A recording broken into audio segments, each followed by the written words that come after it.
Hello, good evening everybody. Mga guys, ito ginagawa ko ngayon, nagprito ako ng tilapia. Tilapia ang ulam namin. Ito, nilulutuan ko yung mga grandson ko, tsaka si Nike. Ayan oh. Dami na. 100 peso lang to, ang dami. Mura ngayon tilapia. Kaya itong ginagawa ko ngayon. Prito ko ng tilapia fish. Okay. Ayan guys. Kayo dyan, anong mga dinner nyo? Di kumakain. Ngayon pa lang ako nagluluto. Umuulan. Pumunta ako ng palengke. Umuulan. So eto, kakain din ako siguro isang tilapia na fried tilapia. Okay na to.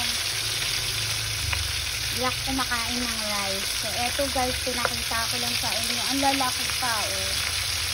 Diba? So, eto, hanggang siguro bukas na namin to. Ang dami, oh. O, diba?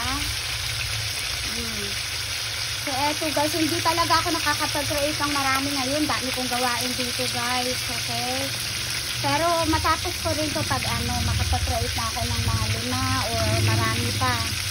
Okay, guys. See you later. Thank you so much sa inyong pag-support ng videos ko. Mag-support din ako sa inyo, ha, mga guys. Busy lang ako, okay?